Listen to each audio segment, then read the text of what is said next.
Tor checking in. Can you hear us now? Yeah, I can hear you fine. You got me? I can't hear you, but I'm off mute.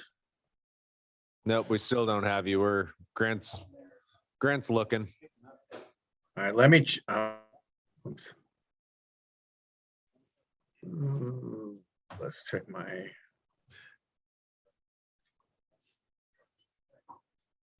Tor, I think it's on our end because the transcription is picking you up. We just can't hear you. okay, I was about to check my mic.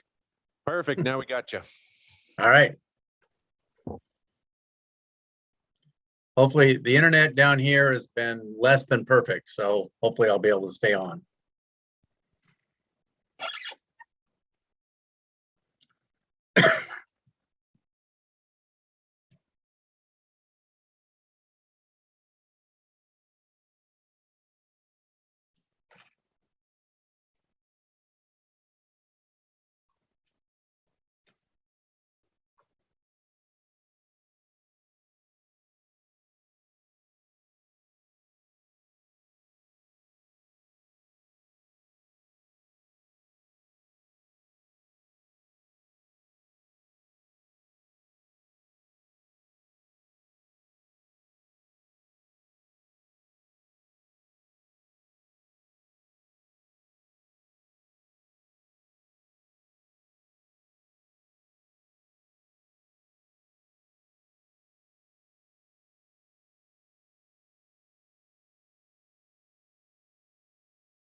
All right, about 1 minute and we'll get going here.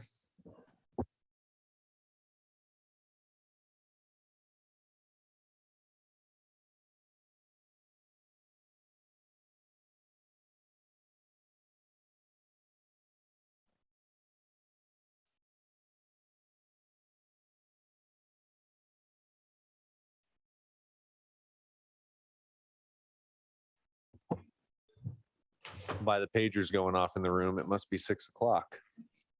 I'd like to call to order the regularly scheduled meeting of Tuesday, July 12th, 2022. Please join me for a flag salute. I pledge allegiance to the flag of the United States of America States of America, to the republic, to the republic, which it stands, one nation, indivisible, indivisible, liberty, with liberty and justice for all.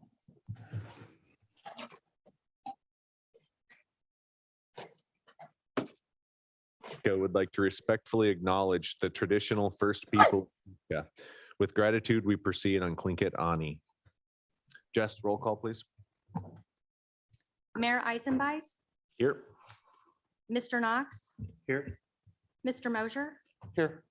Mr. Christensen, Here. Miss Duncan. Here. Miss Hemshu. Here. Mr. Miller. Here. Thank you. Correspondence or agenda changes? Seeing none, that'll bring us to special reports. Tonight, we do have a scheduled special report update from the State of Alaska DOT on the Sawmill Creek Road resurfacing and pedestrian improvements. I would assume the people in Blaze Orange and Green are here for that. If not, hunting season is about a month away. So please, whoever's here to present, if you could come up front and you can stand, but please talk into the microphone. There's a button on the bottom. TV Dan will yell at you if you don't. Am I ready to go there? Thank you. Okay. Well, thank you so much for having us. It's an honor to be able to represent the Department of Transportation and my colleague representing CCON, the contractor on this job. We always do our dead level best to partner with all the municipalities, and Sitka is of course no exception to that. Love this little town and hope to contribute to what's already great here and continue that on with our project. So to give you an update, we started on Monday, July the 11th with physical construction. Started up towards the end of the project, which we're kind of reversing that, up by the cemetery. And we're working our way toward the roundabout in phases. Hope to be completed with this, or not hope to, we will be completed with this June 27th of 2023 with a winter shutdown through the winter months. We do have the hope, which is contingent upon the ever-present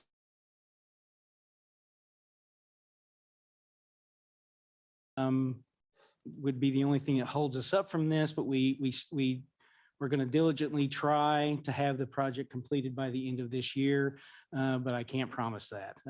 Those are aspects that are out of our control, essentially at this point. We are having a stakeholder meeting this Thursday evening. There's going to be one from 2 to 4 in this hall and another one from 5:30 to 7:30 for public outreach. We're calling it our town hall meeting. It's not typically something that Department of Transportation has always done, but on the advice, we are opening it up to the public. Hope to get a good turnout. I think after a week of construction, we may just do that with all the trials and tribulations that go along with the road project. It's, to be clear, road projects are never fun. I don't think I've ever worked on one where everybody was excited to see us come with our barrels. But it's for the greater good, and the final result is going to be very good for the city. We're opening it up to pedestrian traffic better. Accessibility will be improved, wider sidewalks, and better ability to cross the street, especially at the school. Yeah, let me see what else I've got on my list here. The current work hours are from 7:30 to 5:30, Monday through Saturday. And we will be coordinating with the city on traffic control. The website, I don't know if it's something I can just say. is www.sawmill.crk.com. And the number to contact is 907-523-5773. And I do encourage you all to go to the website. There's an area on the website that you can log in questions or concerns. If you're not able to go, there's also going to be a Zoom link to our town hall meeting on that site. So again, we hope to get a good turnout on Thursday night. We've done all the standard things that we're supposed to do about sending out public notices and newspaper articles and media ads. But this again is something in addition to what we normally do, and we hope we get a good turnout. Any questions? Yeah, great. Thank you. Questions from the assembly? Rebecca? What were your days that you're operating again? Was that a Monday through Friday Monday, schedule? Monday through Saturday. Monday through yeah, Saturday? yeah. Okay, so you're, And the additional day in Alaska, particularly with several of the materials that we work with, we have to get done before the weather window closes in October at the end. It's usually at the mid or at the end of October. I think it's a little longer for Sitka. But we try to get in that extra day of work just so we can get as much done within our weather window before the winter shutdown. How long is the shutdown? It's opens up, it's October 31st, I think, until, yeah. When it thaws out. Right. And if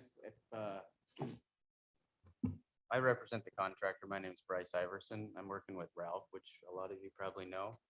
And so I'm kind of doing a lot of the scheduling on the job and trying to get ahead of the crew with material and everything like that so we can stay on schedule. So I'm available. We got a office over by the church, the old church that Trick bought.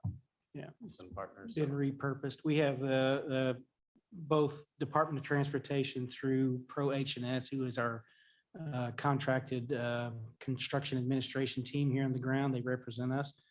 And CCON are in the back two, literally above, one above the other offices, or I guess old classrooms of that old church on Sawmill Creek Road. So Yeah, I kind of want to kind of publish somewhat of an open door so you guys can come talk to me. We got the map of the whole job on the wall. We can fill you in of everything we know throughout the process. I know it's a challenge for most people to see their road get torn up and how it affects them. And we want to try to make this as painless as possible. We do care about you guys. Like, we're not just, I mean, I am from Juneau, but I've worked here before. I really like Sitka. So I want you guys to know that. And I'm here to help Ralph and the company and the DOT and really the citizens who are going to use it. can I ask another question? please. So looking backwards, I'm on the website right now, but looking backwards, what notification did homeowners in the area get that this is our plan, and this is when we're starting, and here's our website? Were people notified ahead of time? Yeah, we had some publications that have gone out. And I'll speak to what I know because I was involved on the onset of the job. I was on a Juneau job, and then I've been asked to be here. I got here like a week ago. So I'm getting up to Welcome. speed with a lot of things. But I haven't talked to anybody in this town I haven't enjoyed talking to. Anyway, to answer your question, because I get long-winded, I'll have to look at all the notifications. We contract through DOWL as our public information program, and they have a communications log that they keep for anything that they send out, and then the approval process.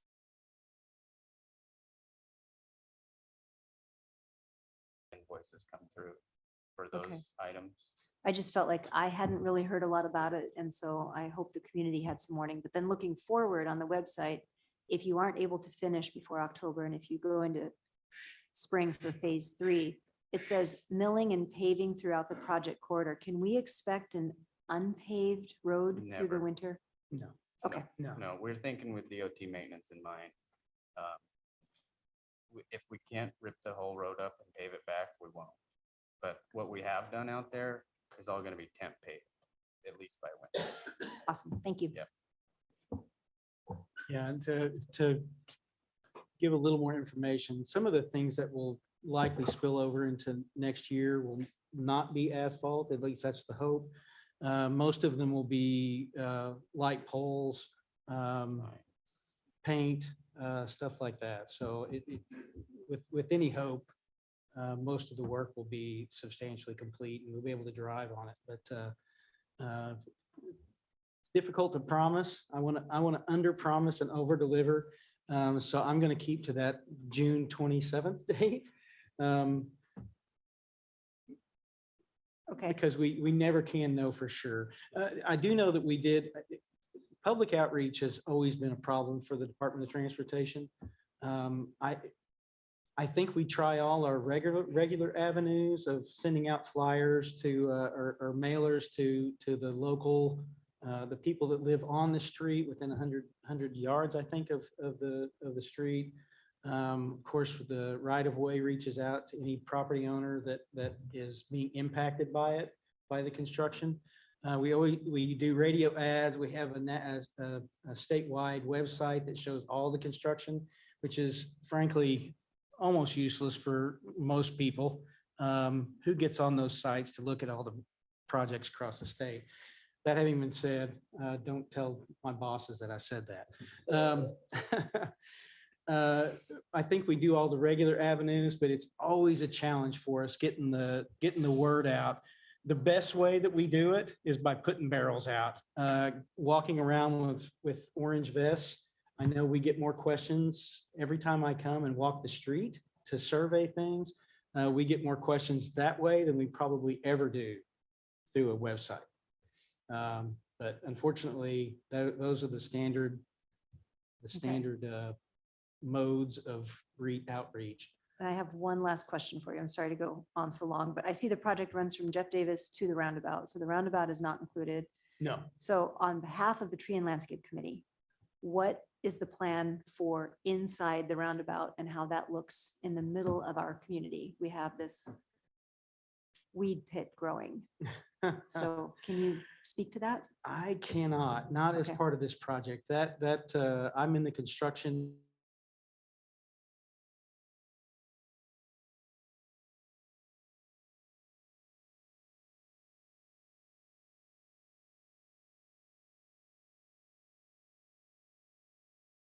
Chris, it's a different branch and we do what we do to make their jobs easier, to be honest with you. I think we would welcome that roundabout looking, having a plan. We're happy to do the work if it's our work to do. Thanks. Sure. Any other questions from the assembly? Thank you, guys. I know that this has been a really long time coming. I remember sitting up at this table, 4 years ago or so, Yeah. talking about this project and getting really excited that it was going to happen. And through multiple mechanisms, there was some delays. I did have a question regarding the lane of travel. There was, in the initial plans multiple years ago, there was a narrowing of the lane of travel. I know that this assembly submitted comments in opposition to that. Are we still going forward with a narrower lane of travel in this rebuilt corridor? I believe, I can't necessarily, say I'm not the designer of record on this project. I'm the construction manager. That having been said, I can tell you that the design put in as much space as they possibly could, given the requirements of the project. Wider sidewalks, of course, take up some. We took out, which is, I don't know if talking about public outreach. I don't know if everyone's aware yet that we will be losing some parking along the, I guess, the southern side of the street. The parking on the north side will still be there, but on the school side, we won't have any parking.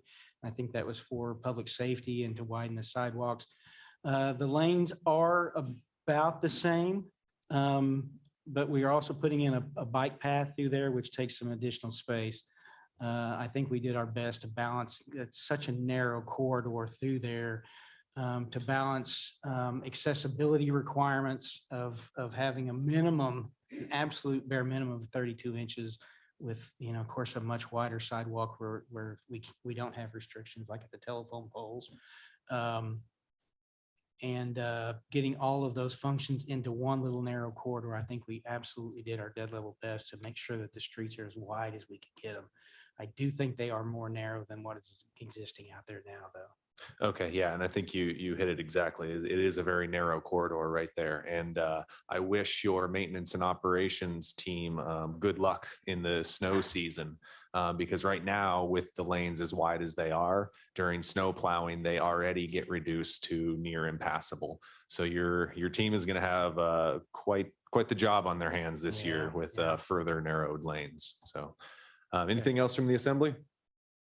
If you'd like to take a look at the plans, I got the striping details right here. Oh, I won't delay the assembly any Okay, longer with cool. that, but if I want to, I know where to reach you now. Are you Yeah. on the top floor or the second or We're the on bottom top- we're floor? On the top floor. Yeah. Okay, yeah, so. Come on by, please. Yeah, I do welcome you guys to come by. Not only CCON, but our colleagues from Pro HNS would more than welcome you and showing you the project and what's to come.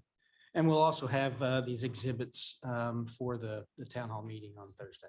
Perfect. Can I say one quick thing? Of course. To Rebecca, I've got a question. Do you know if there's an outlet that we don't know about that could reach more people in this town to advertise the website? Excellent question. Like, I know Facebook's a thing, or if you guys got a website, or. I think that's the $1 million question of getting word out to everybody. I think we fight that battle continuously as well, so. And Because I'm, we have avenues on our job that we could pursue, like message boards, like those sorts of things. I mean, if I got to see the same car 8 times a day, there's probably a reason, hmm, but I mean, I don't want to get into their personal life, but if I knew construction was happening, I'd make 1 trip to town a day. right. And we're just going to continue to fight it, but if I could highlight it to someone. I think I had an email come in from somebody explaining that this project was planned quite a bit ago, years ago, and there were meetings held years ago, and people were aware years ago, and then we had a pandemic. Yeah, And so- that happened. You're right. And so, That's and so exactly- people were possibly notified timely back then. But then this feels like a fresh start to some people in that neighborhood that I've heard from saying, we didn't know this was coming. So yeah, there are different Facebook avenues. We can talk at the break. or- Yeah, please, I'd like to know them, because I'm not great on Facebook myself, but there are a Well, me couple. I neither. think my that- wife took over my account. We have people for that, I hope. Thank you Alright. for taking such care and concern to Yeah, reach out and to, it seems like you really are trying and we appreciate it. yeah, I appreciate coming here and speaking for the contractor, so. Appreciate your time and look forward to driving on a perfectly flat, perfectly striped road. Me too. Thank you.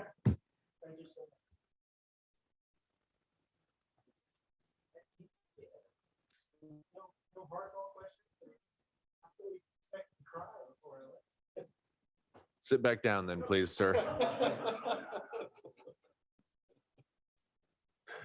All right, moving on in special reports, that'll bring us to government. Municipal boards, commissions, committees. Municipal departments. School district. Students and guests. Persons to be heard is coming up next. That'll bring us then to persons to be heard. This is public participation for any item off of tonight's agenda, not to exceed 3 minutes for any individual. Does anybody like to address the assembly? Please.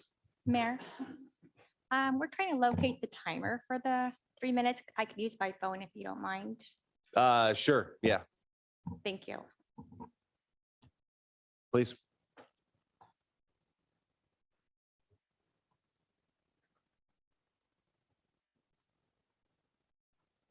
There's a button on the very bottom. There you are. Yep, go If you ahead. could just state your name for the record. Ryan Herbert, the record. Bill Grant with Northern Pacifics. I'd like to work on an easement through his parking lot so we can run a detour for pedestrians off Catland as well as outgoing traffic through Catland. Talking about Sawmill Creek, I'd like to consider an underpass under the bridge for the Raptor Center so we can get all those tourists off the street, maybe under. Considering Vigor as an option to add more money to the build out the road to the 8 million. They might actually help us build a bigger place so we can work on our own ferries, on Alaska boats and anything of that size. So we can actually build a sustainable income for local employees. Housing upgrades, maybe doing the Price Street buildings and picking the roof up and adding another floor to those buildings, as well as trailer parks being turned into actual condominium complexes. Adding a cell tower to the Stereo North, so we actually have better cell service, so the tourists don't actually like suck up all the network. And if we do build out the road, I'd like to propose a tram out to Silver Bay.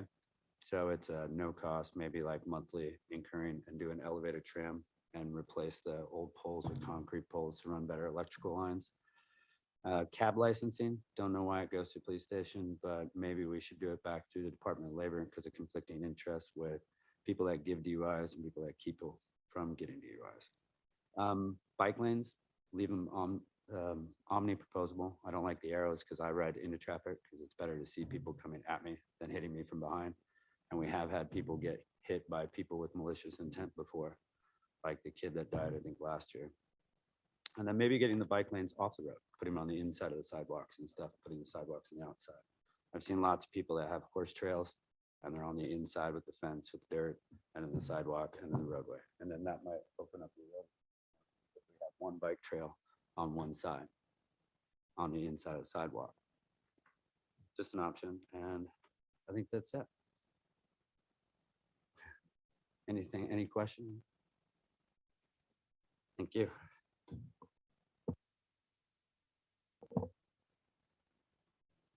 Anyone else for persons to be heard this evening?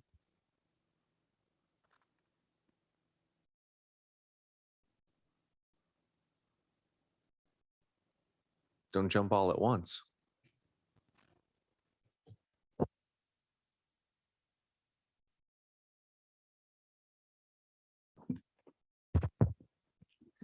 Good evening.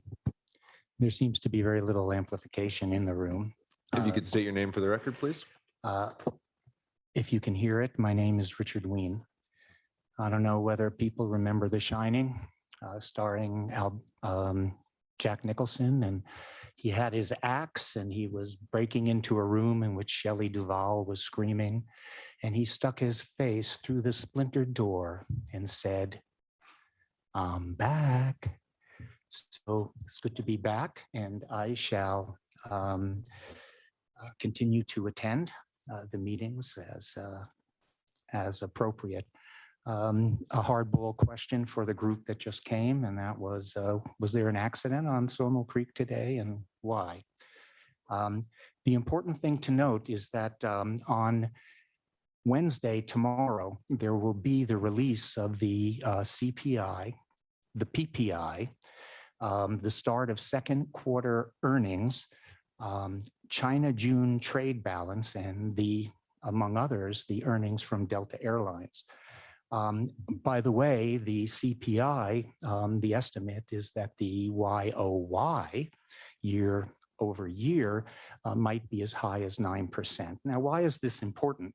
Because as inflation increases within all its glory, especially fuel costs, discretionary spending is going down. All individual and by all indicators, the economy is contracting and consumer spending is declining. And this affects Sitka, and it affects it completely. And therefore, planning needs to be performed in not going overboard in many of these items. And I have a feeling that these 7,000 passenger days will not be as frequent potentially in the future. And therefore, it's always prudent to look for the sweet spot, and that is knowing how much money you have and spending it wisely. And I do feel that we are a fossil fuel community. This is not going to change anytime soon. The current administration has not threatened, but said continuously that these prices are going to go up. And that means everything that we bring into Sitka, whether by boat, whether by air, are all going to go up. And we have to consider that in all of our planning. One other thing is that I know you're probably tired of hearing it, but Dr. Fauci and Walensky, sounds like a steakhouse in New York, Fauci and Walensky are bringing up the notion of boosters and vaccines again. And it is very important to know that an incredible amount of information has come out since we've all been talking about this over the last several years. And I think, again, that infant and child vaccinations, it needs to be discussed. Search needs to come here and give a very clear explanation, and there will be consequences if you don't. So thank you. Thank you for your time this evening, sir. Yes. Nice to be called, sir. Anyone else for persons to be heard?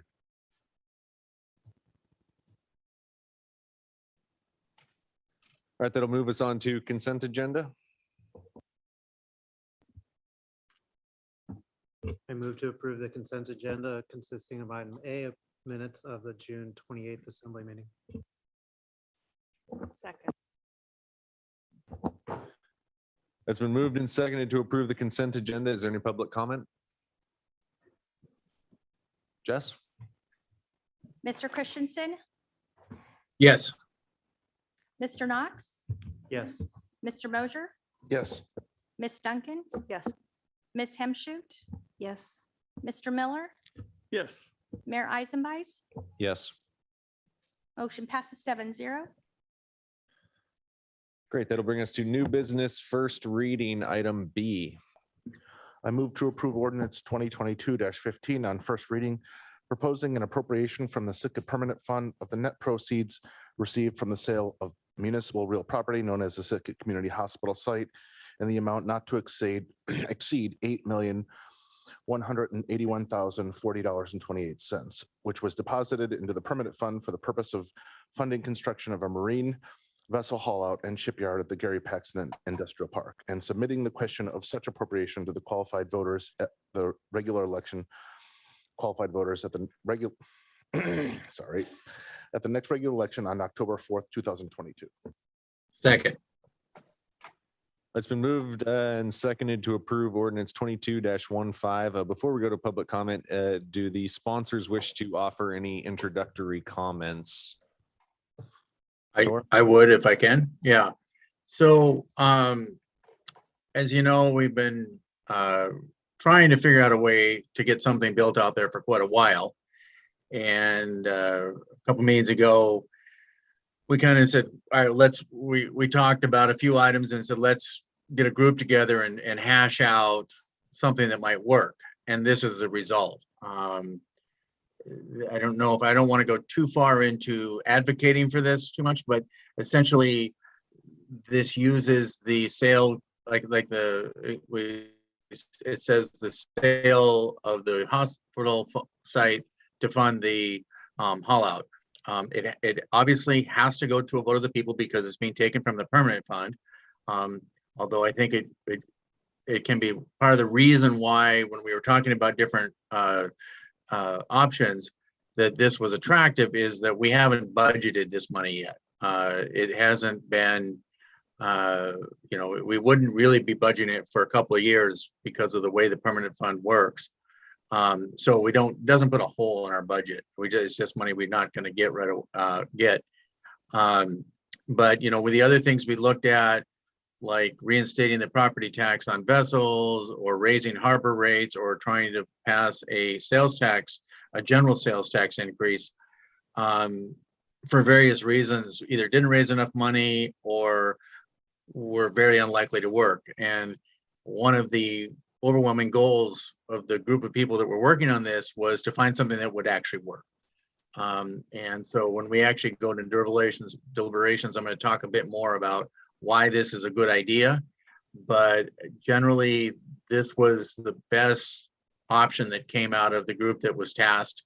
I think it was 2 or 3 meetings ago to come up with something. Great. Thank you for the introduction. Did you have anything to add to that, or should we just wait for Brief deliberation? introduction this time. I remember Holding you to it.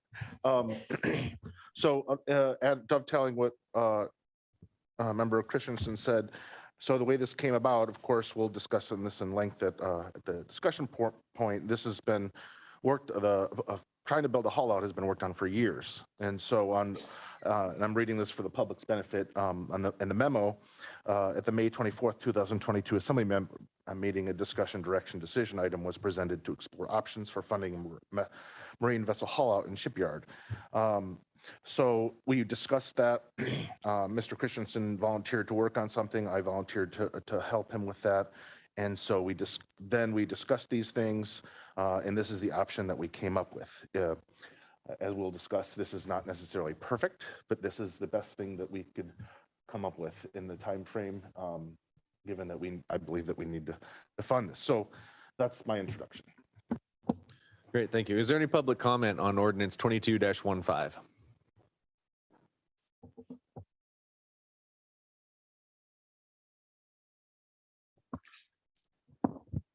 Hi, Gary White, Gary Paxton Industrial Park Board of Directors, or not on the Board of Directors, the Director.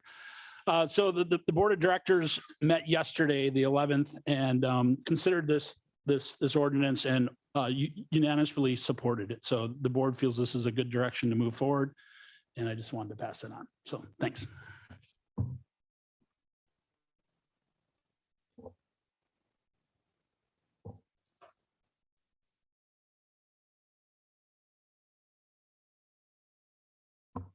Ryan Herbert. I like the idea of building it, but I want to actually see if we can find outside financing and funding through places like Vigor, as well as the Coast Guard base. Because if we can make it big enough, then they can work on their ships there as well as the ferry system. Money can be appropriated to using it for working on ferry systems like Vigor already does. And that would allow us to have a bigger job employment rate here. So I think we'd be able to actually like produce a lot of jobs, and then maybe even some housing out there as well. And then you could actually have like a basic little boat building city out there and maintenance company. So I love the money, but it'd be nice to produce plans based on Vigor and the Coast Guard, because Vigor has already a huge reputation for building great facilities. So I'd like to see if we could get them on board for at least planning and schematics and engineering, as well as maybe joining us and adding more money to the pot. And maybe the Coast Guard can add more money to the pot if we reach them through the government spending, as well as the ferry spending. So if we get like 4 or 5 groups on board, we can probably get that haul out paid for like double what it's at now, and do it correctly and supply enough jobs to sustain an income without basing our income solely on tourism. And maybe colleges and stuff can go out there for mechanics and engineering, as well as maintenance and tech. I think it'd be an endless resource of jobs for at least like 500 new jobs in a place like that. Thank you.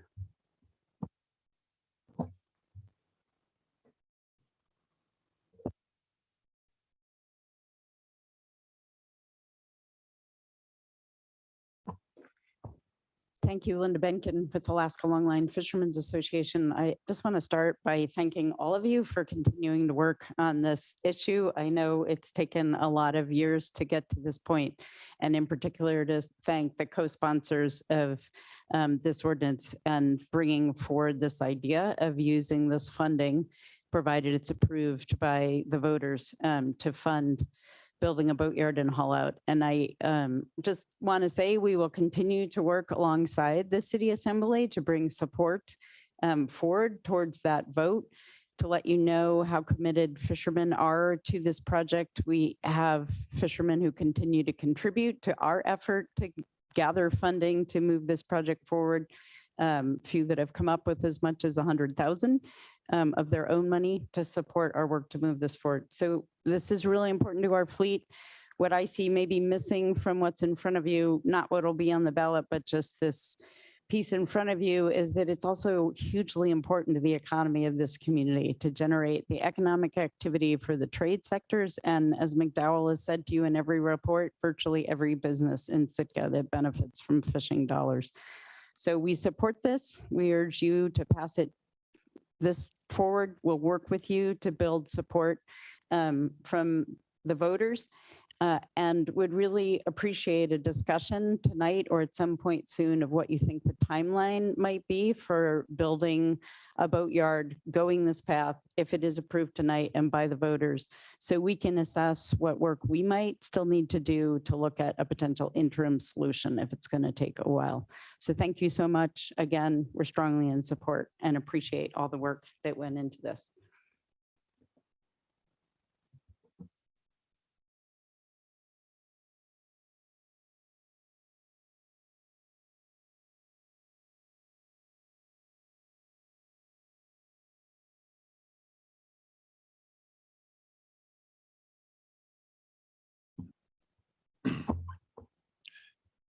Thank you, Mr. Mayor, Assembly members, staff, and public. My name is Eric Jordan. I'm a longtime Southeast resident. Been working on my boats. I can remember working on my dad's boat when I was about 6 years old, helping him with on the grid. The reason I felt compelled to come here tonight is because this is so important, and the timeliness of this is really important. We really need to have something in place, some bridge or something for next spring. I was one of the last people to get hauled out at McGraw's this spring, March 18th. And I had 9 different crew members come out and work on my boat for $25 an hour over the course of 2 days. It's impossible for me to line up that kind of help in other communities that are familiar with my boat, who work on my boat. Part of doing the bottom work is it gives you priority for crew spots, which, by the way, the crew program is going amazingly well this year for me, mostly local people, but one as far away as France. But I just want to press on you the urgency and importance of this to this fishing community.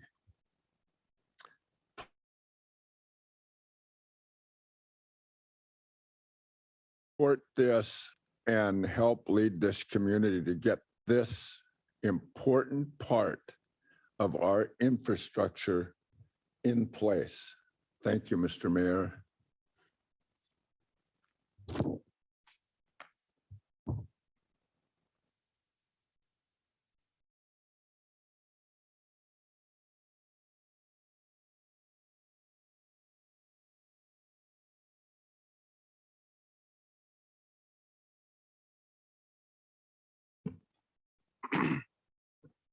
Excuse me, I'm Jeremy Circa, Sitka Custom Marine. I'm a member of Sitka Community Boatyard. And I'm really happy to see this going to be on the ballot here. And I thank every one of you guys put a lot of work into this. And so a lot of other people, there's a lot of misconceptions about boatyards and haul outs. And I think hopefully that'll be ironed out as we move forward with this and we get the right piece of equipment. But we've, a lot of people don't know, we've looked at trying to finance this in the private sector. And the problem we come up with is kind of the issue that we're facing now. If that land's sold, then it could become something else in the future and we won't have a boatyard. So the best use of that land is for the city to own it. And if the city owns that property, then the city needs to finance it because you can't have any equity if you privately finance it as a private company. So that's the dilemma that we're in now. So this is probably the best solution to build a boatyard. And I have to say that I think the city's, we're going to be generating more money with this boatyard than probably the hospital ever generated. I know that some people might argue that, but there's just like, there's a lot of technology that'll come from working on these boats. But one other thing is the money that we're bringing from the boatyard is generated from the sea. So we're not recycling, federal dollars in this. We're actually creating profit from from these vessels, but not only fishing vessels, there's a lot of liveaboards that need to be hauled out, and there's sailboats, there's some charter vessels, and I work on a lot of these guys' boats, so I hear it and I see it all the time. And there's a lot of guys got holes that they're tending in their vessels with splash zone right now because they can't haul out. So I'm preparing for this boatyard. It's going to happen someday, hopefully soon, before guys start moving away. But putting my efforts into remodeling a building out there and expanding my shop and hiring more guys. And the work is there. The boats are here, and we just hopefully people that aren't affiliated with the fishing industry will see the benefit that it's going to bring to this town. So that's what I'm hoping to see. And anyway, thanks again.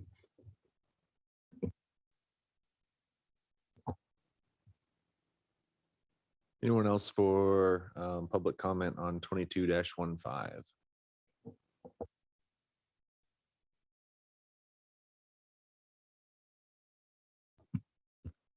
Good evening. My name is Richard Ween. It's very interesting to know that the net assets or proceeds from the Sitka Community Hospital sale is going to be used. Now, I do not know the exact date that when this was placed into the PFD, but based upon knowing what has happened to other people's 401ks is that the dollar has decreased. So I think that by taking the 8,100,000, et cetera, thousand means that you're going to be taking excess funds. And I think that it needs to be adjusted to I'll say inflation on how the portfolio has proceeded. And so I think that this is very important. And by the way, just as a reminder, in the memo, that the removal of this has the potential through to reduce the disbursement of about 340,000 K per year to the city. And I think all these things need to be on the table. That being said, the haul out is enormously important. Period. It's 2 years off the mark. There were enormous delays, which were probably unnecessary. But as in The Wizard of Oz, Dorothy always had the opportunity to go home. Just tap your heels 3 times. I've suggested this kind of thing in the city before, even though we had money to start previously, but we spent it. I don't think as wisely as we could, but we could have gotten the first 3 phases done and had an operative haul out years ago. And so my notion is that the PFD is coming to town. It's $2,550, and the energy supplement is $650. That's $3,200. If you multiply that by 8,500 individuals, that's bringing to Sitka $27,200,000. So we have the funds coming in. And by the way, I believe skin in the game. I thought that some of this could have been used for schools. You get your PFD, you could give a portion of it. There would have been millions of dollars to fund schooling.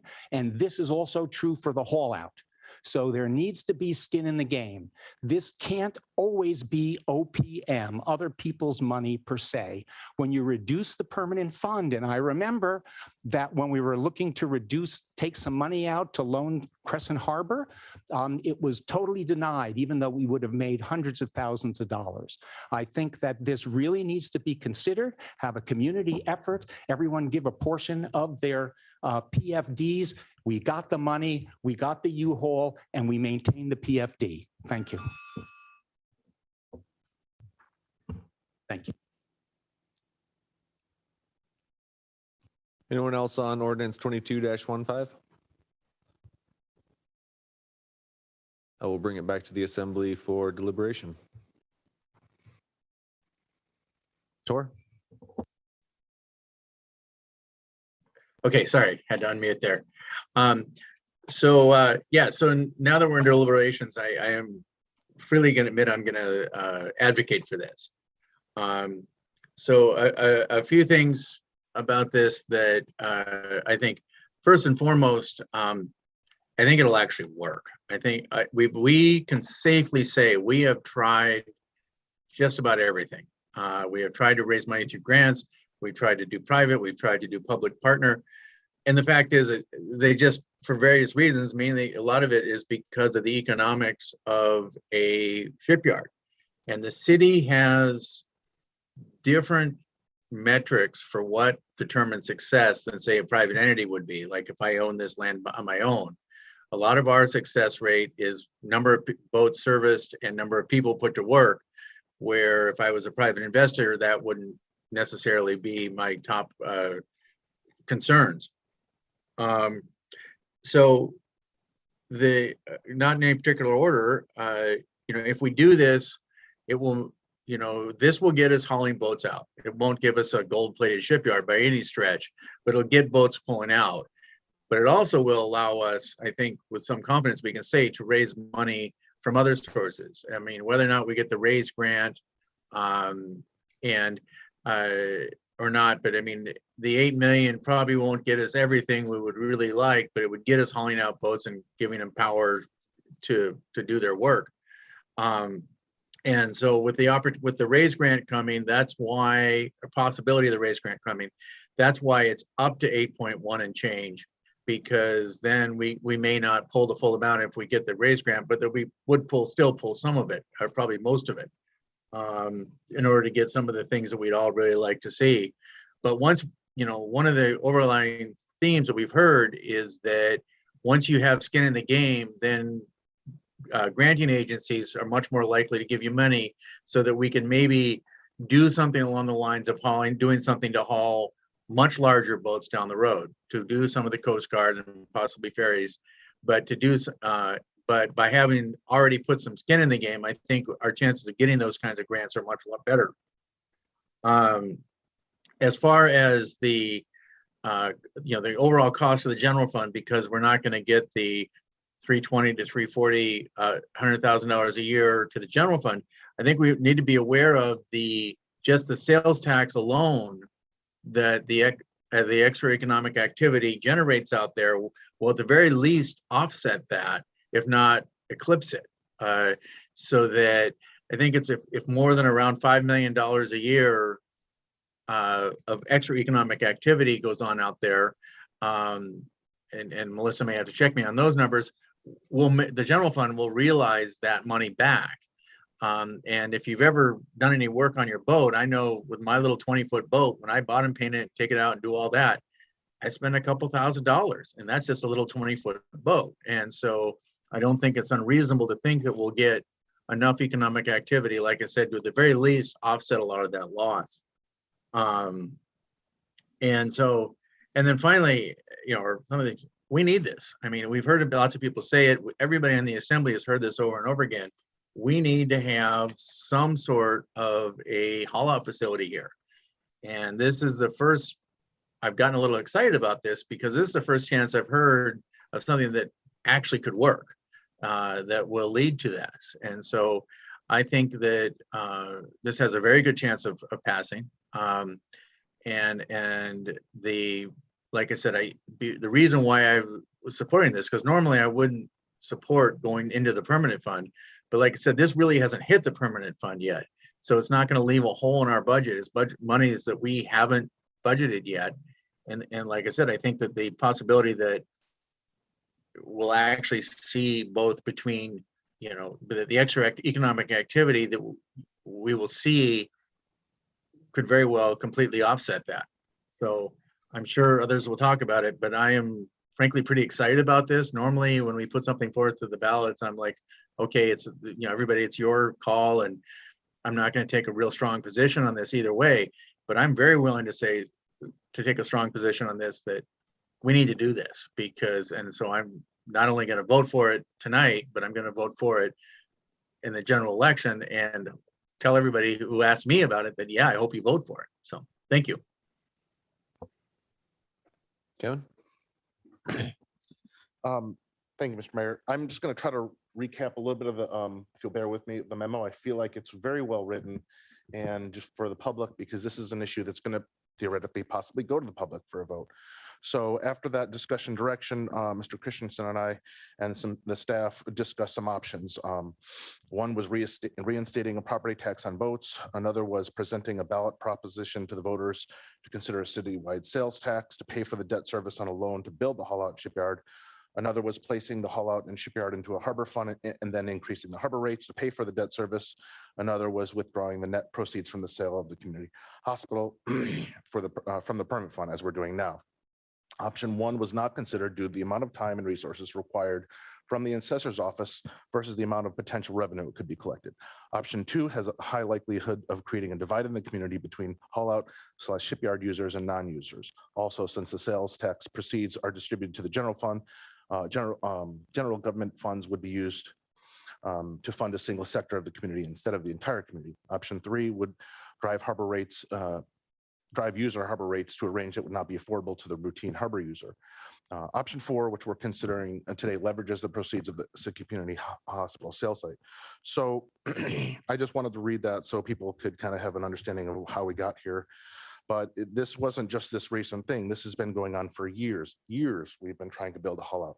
We've tried private partnerships, as some people have spoken. It's very difficult to get financing because of the technicalities of this. So I think at that discussion direction item, and, people were pretty, on the 24th, people were really we talked about it for about an hour and a half, and people were already winded after talking about it because it seems to be this problem that never gets solved. So there are no perfect solutions. I don't think that this is a perfect solution. But at the end of the day, if we want to haul out, we're going to have to pay for it. And I believe personally that, the fishing fleet, the marine fleet affects every single person in this town. You can't just say, well, I don't have a fishing boat, so it doesn't affect me. It affects you very much, from sales tax to payroll, to people being on payroll, and then that money just circulates throughout the town. Having a haul out is absolutely crucial to this community. I've had that people say that, fishermen say that to me since I've been on the assembly in 2018. People have said that if they can't haul out their boat, they can't maintain their boat. So they have to go somewhere else. So either it starts falling apart or they have to go to another community.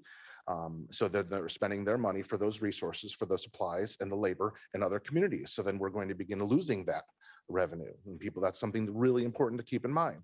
Also, when it becomes to the point where people have to continually go somewhere else and it's kind of quite a burden, they might start thinking, hey, let's just live there. It's a little easier.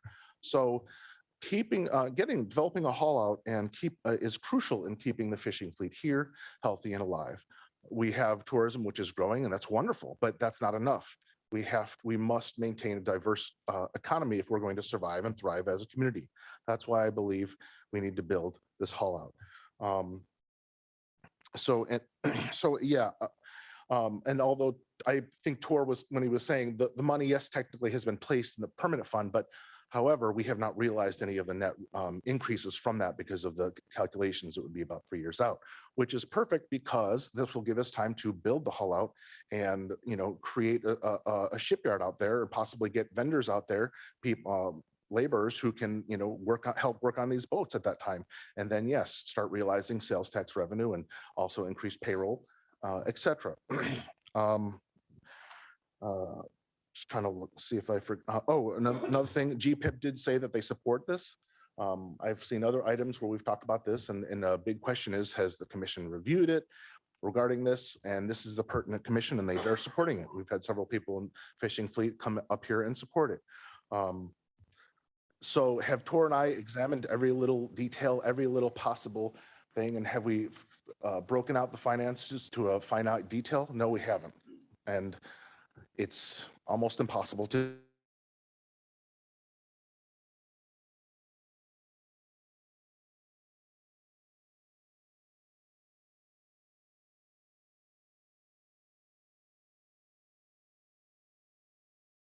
What we put on a ballot for the public should be a cogent argument or a cogent proposition that makes sense. You can't just put anything on there because, it's our job to make sure it's been thought out.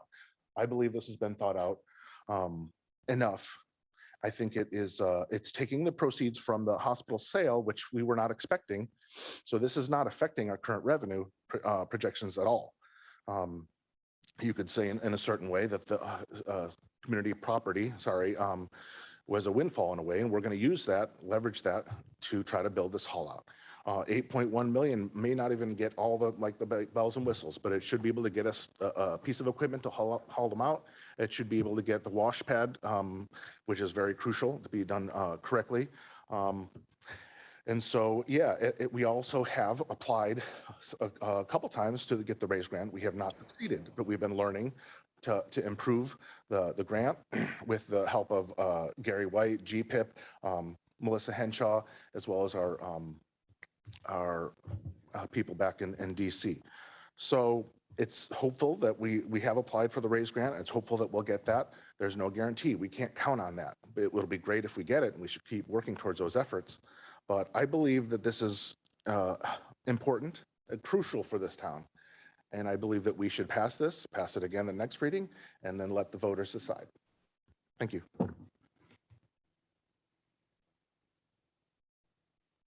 Anyone else from the assembly? Kevin? So there's no, in my mind, there's no dispute whether or not a haul out is an essential piece of infrastructure that this community needs. The bulk of the questions that I've had about this particular proposal is more around the intent of our permanent fund, the ability for us to continue to grow that, because I think, it was established to do that, to grow, to be able to reduce the tax burden for the community of Sitka into the future and in perpetuity. They're like you pointed out, like the memo points out, there's been a lot of different iterations of how this might work, explorations of different avenues. Some have gotten a little traction and then fallen off. I think the thing for me is I still need more information about how this would work for the community as a whole, but also how we address the fact that direct line or direct impact, there's obvious real benefits to our fishing fleet, or just our vessel fleet, I should say, because it's not always just fishing vessels that get hauled out. But the fleet that would utilize this haul out versus the community as a whole, because the community as a whole, the benefit becomes indirect at some point.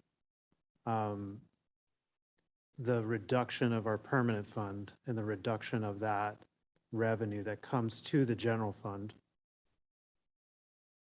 is, that reduction impacts the community as a whole. So for me, the hurdle is how to reconcile that or how to address that appropriately. I keep coming back to the ability for us to, if we're going to take this 8 million out, is there a way that we can begin to replace that so that the community as a whole is then gets to see the benefit to our permanent fund, into that revenue and that hopeful reduction of the tax burden, because the permanent fund, like a lot of sovereign wealth funds,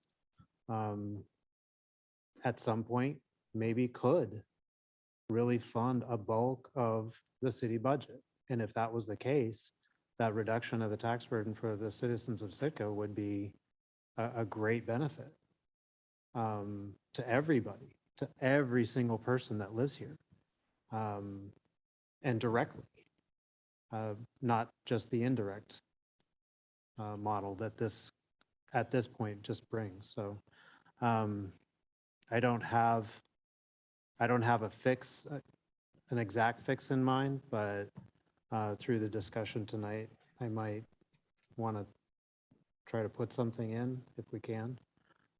But looking forward to hearing more from others.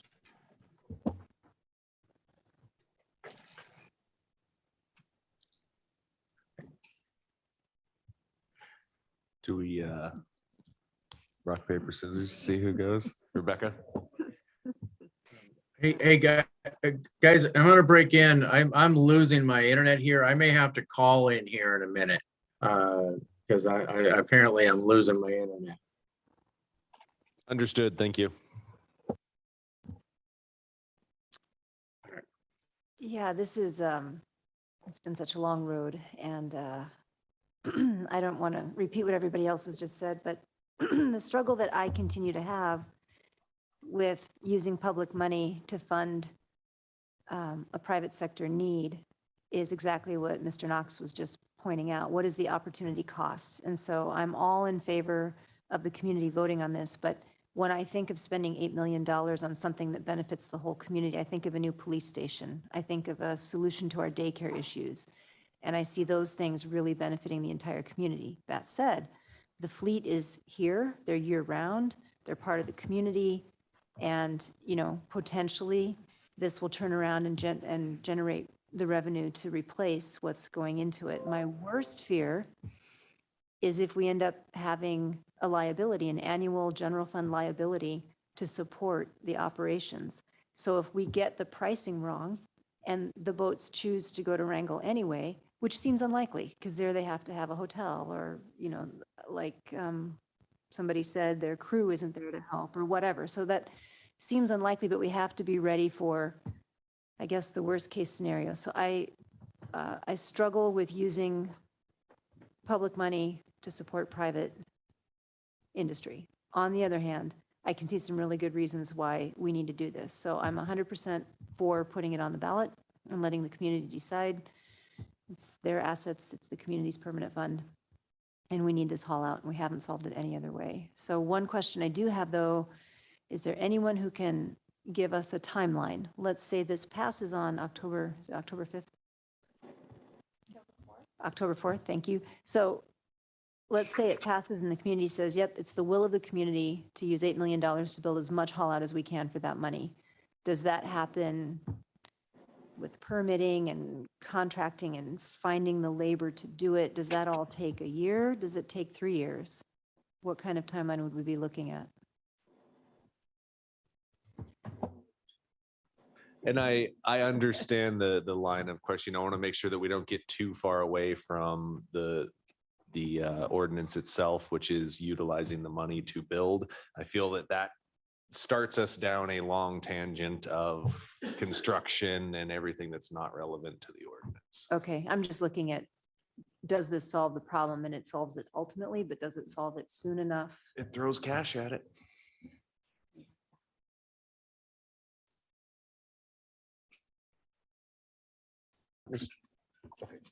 I had mixed feelings at the beginning on what I thought about taking the money out of the permanent fund to do it.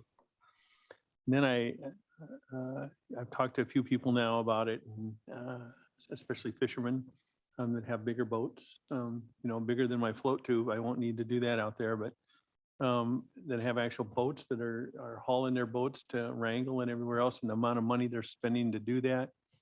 I would much rather, reality is I'd much rather see that money spent here in town. In the last few years during COVID and everything, we promoted buying locally, doing stuff locally. And I think it worked. I think, the businesses that I talked to, they felt that, people were buying here, helping them out and doing those things. And I think that's what this is going to do. We may not see a big amount of money coming back to us to help pay that $8 million back over the course of the long run. But I think what it's going to see is it's going to see that money staying here in Sitka and being generated all around and helping not only I don't know how many boats there are, 1,000 boats or 2,000 boats, whatever it is here in Sitka, not only helping those guys, but the boat owners, but it's helping the the guys like Mr. Circa, that work on boats, do all that stuff. I think that's going to create a lot of jobs in our community that we really don't realize yet. I have big visions of the future, not just a paved or gravel parking lot out there with, something that, the administrator and I maybe throw together in our backyard to put our boat on. But I have visions of a really nice facility out there to make this work and do it right. Now, whether we're able to get it done for $8 million, I'll tell you flat out, $8 million seems like a lot of money to me. When I go out there and look at, 2 flat pieces of land or a few flat pieces of land, it just seems like a herd of money. But then I look at houses selling for $500,000 and $600,000 a piece, and then it doesn't look so big anymore, $8 million. So I want to see this work. I want to see it work right. He's got a great building. Mr. Circa has a great building to work in now, and I'm sure other construction guys or I'll say construction guys, will maybe be able to rent stuff from him or have their own facilities out there that maybe we own and lease to them, or whatever we do, however we do that. I think this is something our community needs. I can remember talking about this, 10, 15 years ago, being on the agenda to talk about. And I can remember 2.5, 3 years ago when the McGraws brought me the letter and said, hey, we're getting out of the business. And I'm like, oh my God, now what? Where are we at and how are we going to make this work? So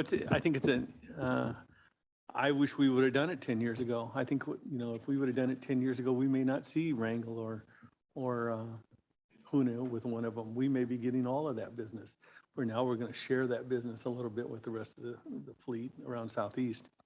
But I think this is a good project. I hope that the community gets behind it and really does ask some tough questions, because that's what's going to make it work right. We don't have all the answers. I know that. Thanks. Crystal, did you have something before? Crystal? Yeah.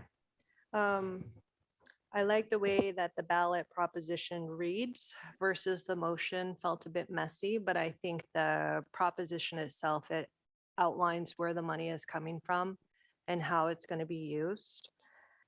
Now, in line with some of the other concerns, I haven't been fully resolved on this issue and where I stand as far as pulling from one fund to put it elsewhere. I think it seems like a simple solution, and this is anything but. So I'm not coming here with a boatload of questions for the first reading, but I'm glad that this is going to come back and revisit us. I think I'll have more questions at that time. The only thing that I'm kind of grappling with is exploring those unintended consequences that we haven't fully, the memo gave us some numbers, but there's still open financial questions that I have. A lot of that comes to us making this a publicly owned structure. What is the long-term plan? We also came with the 8.1 figure, but we said that's somewhat of a guesstimate, knowing that construction costs with inflation have risen substantially, and that's when we want to build it, is when things are very expensive. So outlining how far that 8.1 will take us, is it the bare minimum, and then what does that conversation look like when we say, well, what if we actually build a dream out there? How much will that take, and where can we get that money from? So the memo was a great memo. Thanks for pulling that together. But based off of that, I still have some related questions. But before us is a question on whether or not to put it on the ballot. I think at this point in time, I will vote yes, because I can be supportive of us letting voters know that this money, which came to us from the sale of a large asset that we'll never have again, is going into a fund, and we're going to immediately take it out, put it elsewhere so that we can work on construction of a project. So again, the unintended consequences are what is really scary to me. And so I may have more questions that develop as we move towards a second reading, but thank you for putting in the time and effort to bring this forward as a possible solution. I really appreciate that. When I came into this, I kind of thought I'd be but I felt that my voice in protecting the permanent fund would be kind of in the minority here. It's actually really refreshing to hear almost everybody has spoken about protecting the permanent fund, because that is a fund that is going to support Sitka in perpetuity. And I believe it to be a massively important fund to our community now and into the future. It seems frequently when projects come up and new ideas come up that it's one of the first targets. Well, let's use our permanent fund. It's been called a rainy day fund. There's been multiple names for this pot of money, and it seems like everybody wants to grab for it pretty rapidly. I'm encouraged to hear that this assembly is in favor of protecting that money for not only ourselves, but our children and their children in addition. Why I'm going to be able to vote yes on this to send it to the voters is because I see this as trading one asset for another. The voters did vote on selling the hospital and its assets. And now we'll have an opportunity to see if they want to change one asset, the Sitka Community Hospital site, into another asset, which would be a publicly owned and privately run haul out, if it goes forward as anticipated right now. So I do believe that basic infrastructure is a key to economic development. And especially at the haul out site, I believe that without basic infrastructure, there will be zero economic development. So I think there is a role for government to play in this. I think the swapping of one asset for another is something that's easily digestible. If you came forward and told me you were going to take 8 million out without this deposit earlier, I would be singing a different tune right now. So thank you to the sponsors for your work on this. And if it goes to a vote of the people, we'll see where that goes, and then the real work begins. As if John wasn't busy enough, he'll become a busy man at that point. Kevin, I know you'd had something. I wanted to go around to the table and make sure everyone had a chance Well, first. So I was just wondering if you would allow, so Rebecca's question, I understand where you're coming from when you said you didn't want to go off on a tangent. But I wonder if it might be helpful to allow John just to give just a brief overview of a possible timeline if this were to pass. I mean, it's fine. yeah, John, if you have one, again, I don't want to get too far into the weeds on it, but if you have some months and years, maybe, because I know it won't happen tomorrow.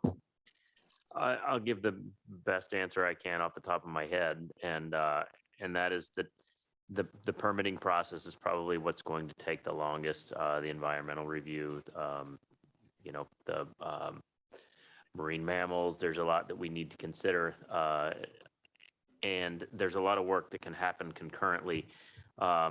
So, permanent solution or interim solution, both of those have to go through the same stages. I think the minute the funding comes in, we'll start soliciting for contractors, putting together bid packages, hiring consultants, and working as quickly as we can. But I don't see any permitting being completed for at least a year, and I think that would be moving fairly quickly. That's not something that I think we can control, but we'll still be as much of a pain as we can to speed that along. And then Kevin Knox. So I've got, I guess, two questions for staff. Or one, the first one, I guess, is for Brian. On the ballot question, if we add a second sentence in the ballot question, is that permissible?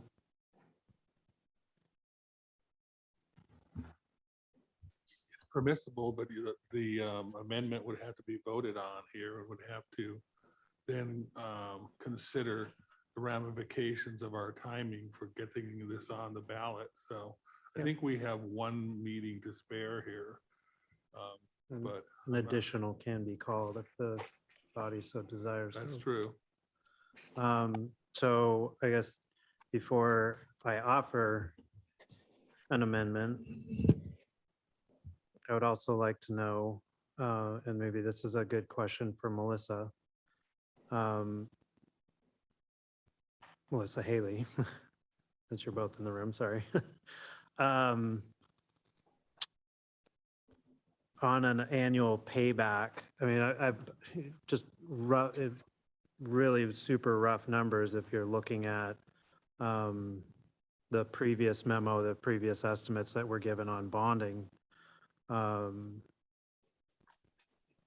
long would it take, or what would it take to pay back over 30 years, the 8.1, if we're paying ourselves back at 0% interest?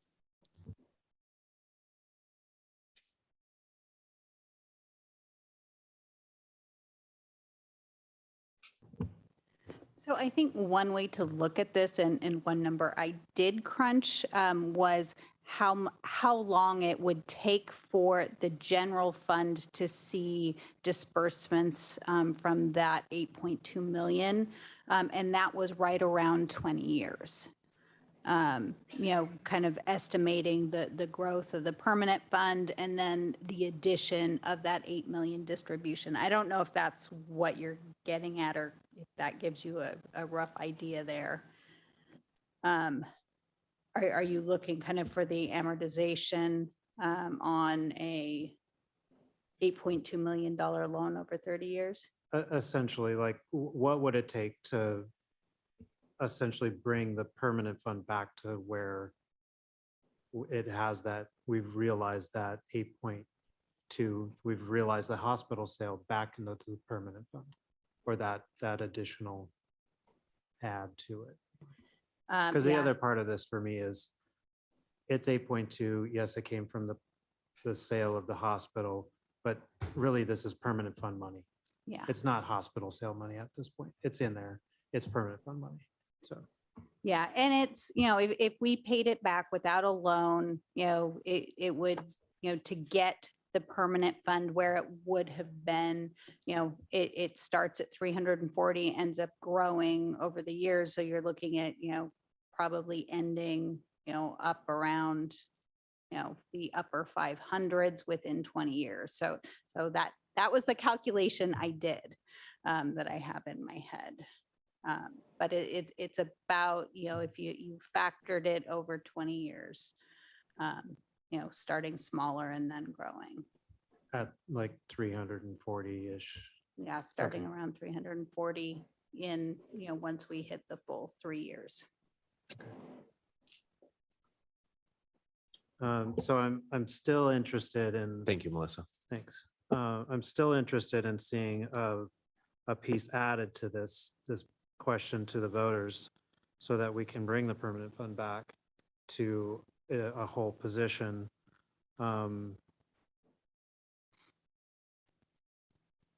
And given the fact that, we're going to see some increased economic benefit within the city, probably some increased tax revenues that would come in because people are staying, not spending their money going to Wrangell or Hoona. They're spending it here in town.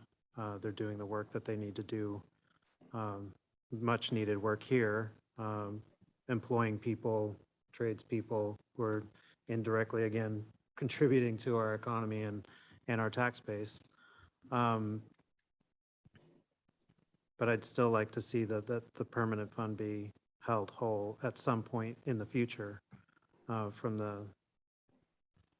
the sale of the hospital, and according to our charter, the intent of having the permanent fund and a sovereign wealth fund. So I'm going to make this amendment.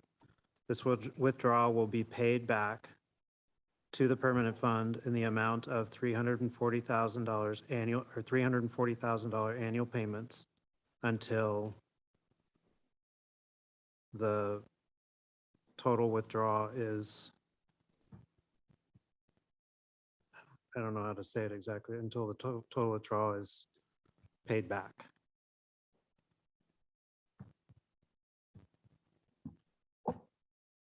There's a motion on the floor. Is there a second? Second. It's been moved and seconded to add a line to the ballot proposition indicating that the permanent fund will be paid back to the amount of $340,000 annually until the amount is paid back in full. Is there any public comment on the amendment?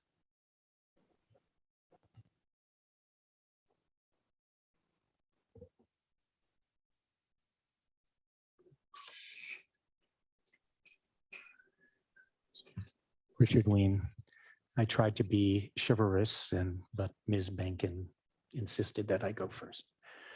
The important thing to note is that when you deal with inflation over time, $1 30 years ago was worth a heck of a lot less today. So when you look at 30 years from now or 20 years from now, especially when you begin to consider the economic situation we are in, Wednesday, tomorrow will be just another point on the graph.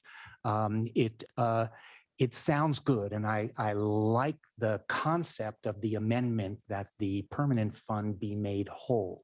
But the bottom line is that at 0% interest, 340 is only making it partially whole because it's not considering all the economic factors. And the other thing that, if you remember, when we were dealing with this in the past, we were told that the haul out was not a moneymaker. And so where is this $340,000 going to come from, or any other number? So I think it's very important. Everything is involved in the details. And again, we're seeing another thing with a deadline. We have one meeting and with a very important thing that needs to be sussed out.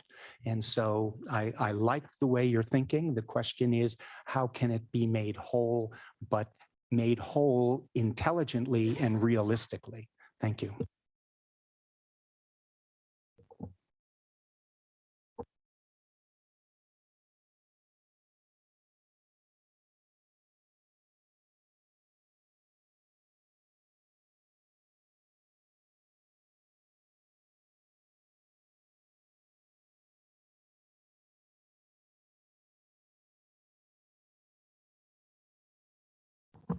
So just speaking, Ryan Herbert, just speaking on the topic of the amendment and stuff, I know we take it out of the permanent fund, but what are we doing with the ship money and the tourist money that comes to this town that the public uses? Like, why can't we dive into that more than our own money?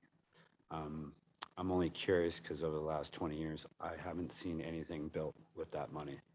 We don't have any new docks. We don't have any new parks. We don't have. And so this is about the amendment as a whole. I feel like we're headed down a path where we're getting away from that. Yeah, and I'm just saying, like, with the money we have in the proposal, like, why can't we use the ship money to help pay back as well? Or why aren't we using that money instead of ours? And it's just, like, I love that we want to be building stuff, but I feel like we're taking money from the wrong people to build the things that build this town, if that makes sense. Thank you.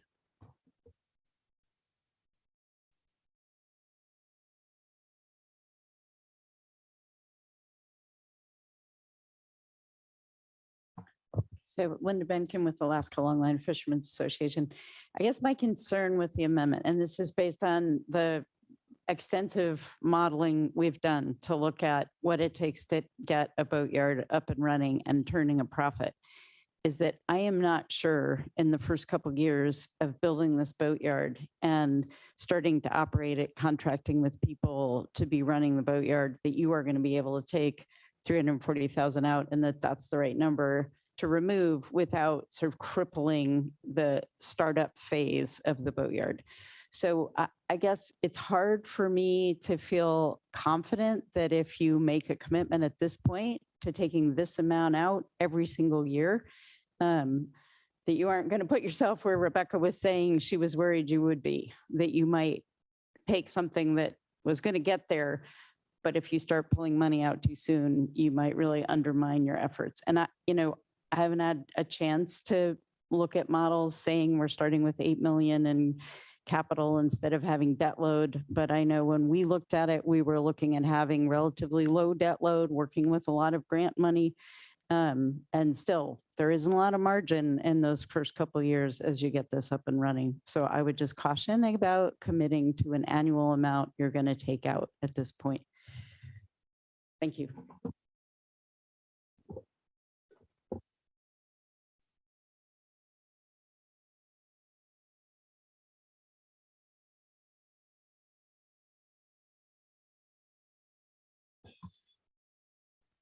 My name is Eric Jordan, and first of all, I really want to thank all of you for your really good work and conscientious comments on this. And I want to thank Tor for his leadership, along with the rest of you. My position, and it really works for me in my fishing business and my marriage and my life, is keep my options open. I think if we're making money and it works out, we can take that money out later, Kevin. I don't think you need to tie your hands here with this motion here tonight. But I think your idea is a good one. But sometimes you don't want to burden yourself with too many strings. You want to keep your options open. So I echo Linda's comments, and I would urge you to just put it on, move it forward to second reading as presented tonight. And then down the line, if we have an opportunity to take the money, I share your intent here, but I don't think we want to tie ourselves down to it. Thank you, Mr. Chair. Mayor. Either or, thank you.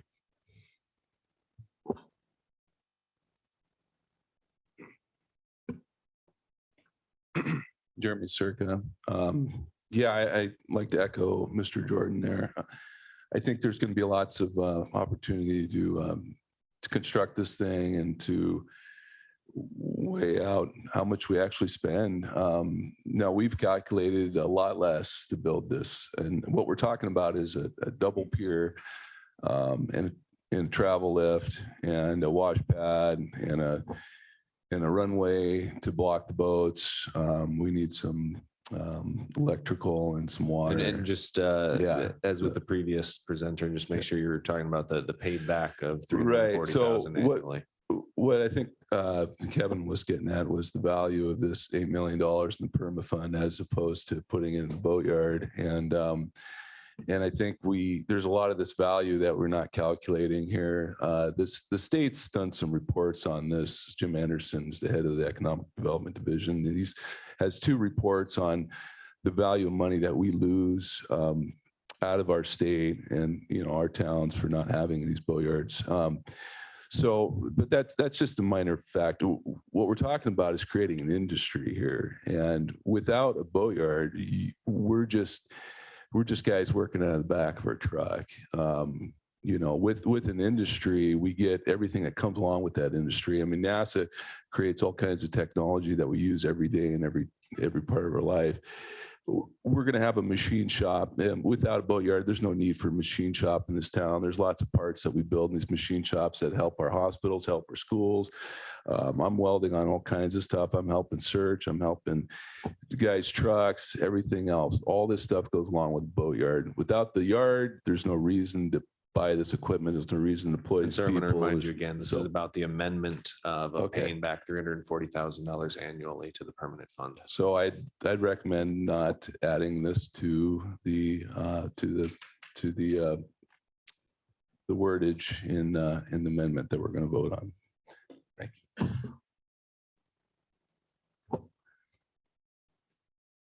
Is there any other public comment on the amendment to the ballot ordinance to pay back $140,000 annually until the permanent fund is made whole?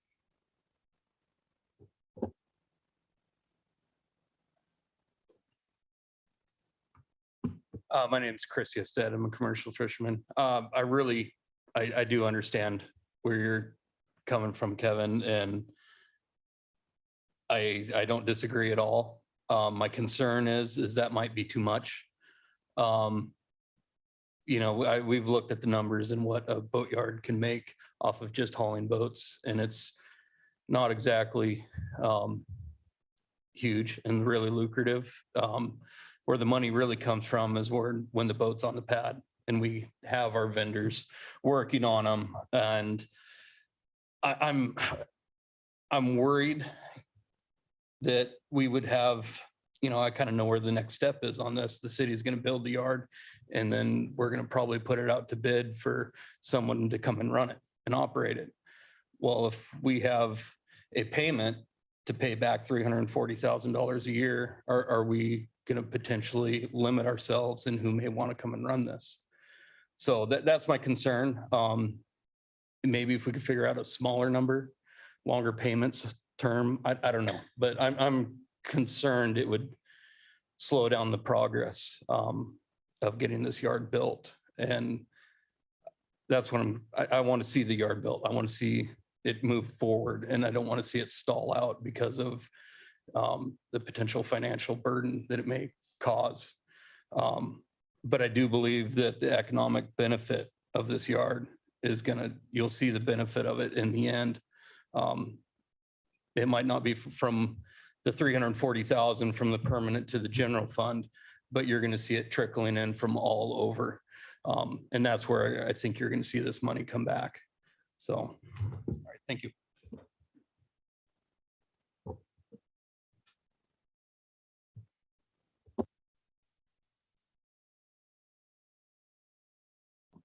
Hi, Gary White. I'm going to be here, I guess, at CETA this time.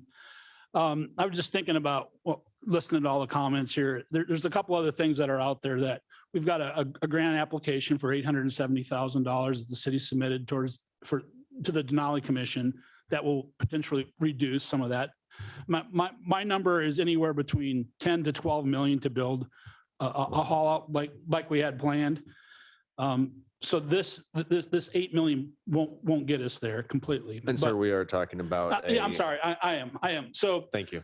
There's also other monies. We got the raise grant. And so the 340 is based off of borrowing the entire $8 million from the permanent fund, right? Well, if we get the raise grant, then it's a moot point because we're not going to be taking the entire 8. I guess that's my point to this amendment.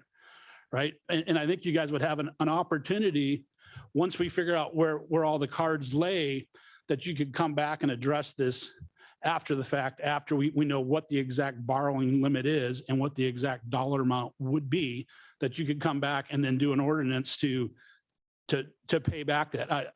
I agree that I think that the permanent fund really needs to be protected here, but I don't think you have all of the information to set that 340 right now. Thanks.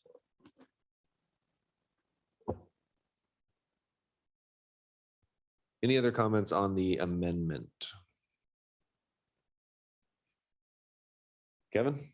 And just as a point of clarity, if this was to pass and the community of Sitka, the city and borough of Sitka, built this haul out, it's a piece of city and borough infrastructure. So it's not incumbent on the haul out to make the money necessarily, not on just haul out fees to be able to pay that 240 back. It's incumbent on the city and borough of Sitka to be replacing, and that's kind of my intent. This comes from the general fund, it comes from the harbor fund. That's where the assembly as a body and its budget deliberations would decide where that 340 would come from to pay back into the permanent fund. So it's not just the haul out.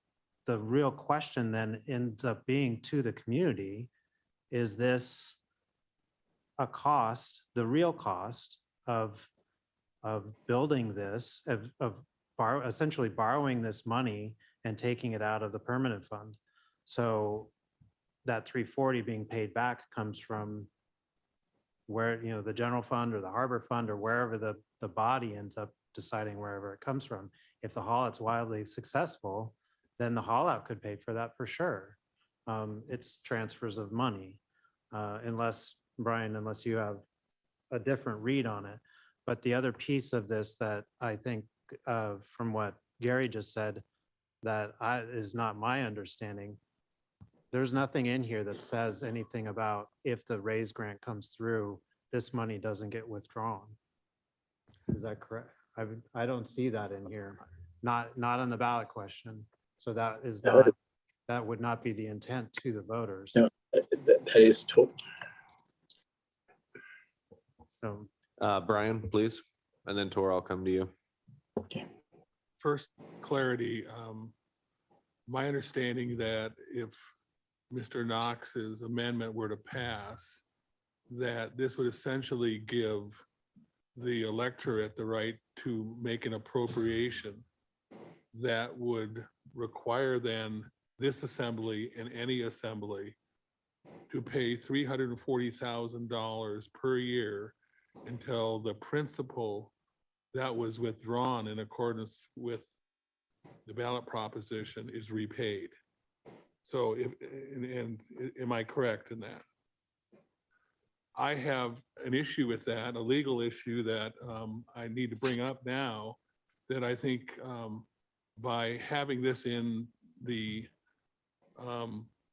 ballot proposition, you're giving the electorate the right to make an appropriation, which is an unconstitutional appropriation that is usurping the authority of the assembly. And you may want to keep any appropriations within the bounds of the assembly, not within the bounds of the electorate. We've had this problem before, you might recall, when we tried to have that code provisions that put spending money on capital improvements of $1 million or more to the electorate, that requirement. So this isn't a fully developed legal opinion, but this is a red flag that has come up that I need to have everyone understand. Thank you for that, Brian. Tor? Yeah, as I'm not muted, I hope. So one of the attractions for this in the first place was that it didn't put a hole in the budget, because we haven't budgeted the money from the hospital sale. This would put a hole in the budget, no question. Because I was glad Brian or Kevin spoke up, because this would obviously have to come from the general fund. And what this doesn't really take into account is why we have a permanent fund. What does it do? Well, it 4%, a little over 4% a year goes to the general fund, and that helps keep our taxes down. Well, calculating, it's actually, I don't think it's unreasonable to think that over $6 million a year of economic activity will go on out there, which would take into account both the haul out fees and any vendor fees and extra equipment and bottom paint and whatever, which would match the amount that we would receive in the general fund from the permanent fund. So I think this unnecessarily complicates things. If by some miracle we actually get a real surplus out there, there's nothing to stop a future assembly from saying, okay, we're going to transfer some of this back to the permanent fund. But by putting this language in the on the ballot measure, it complicates things, and I think it greatly reduces its chances of passing. And I really don't think it's appropriate. I wish I had thought of what Stephen said earlier about essentially trading an asset for an asset. Thank you for that. I wish you'd said that to me before the meeting. I would have stolen it. But that's essentially what we're doing. And the nice thing about this is, again, we have ways we receive value that other entities don't. We charge sales tax on every single economic transition. And I think it's very reasonable to think that within a few years, we'll be receiving more to the general fund than we would have if it had been in the permanent fund. And that fulfills the goal of the permanent fund, which is keep taxes down. And that doesn't begin to get into some of the other benefits of having the haul out. And I just feel that this seriously puts at risk the chances of it passing, and we shouldn't be taking those risks because we absolutely need a permanent fund, need a haul out. Thank you. Kevin? Well, first and foremost is Brian's legal opinion, I think, weighs heavily on this. So in my mind, that would be a reason to turn this down. Kevin, I read this, and this is what I talked about.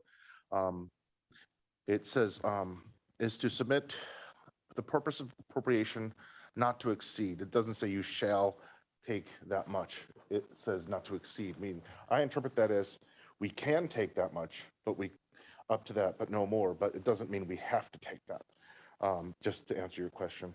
But I agree with everyone who said that. I agree with the intent. I think it's a great intent. But I do think it unnecessarily kind of kind of constricts us at a time when I just don't think that it would be helpful at this time. I don't know that there's more I need to say.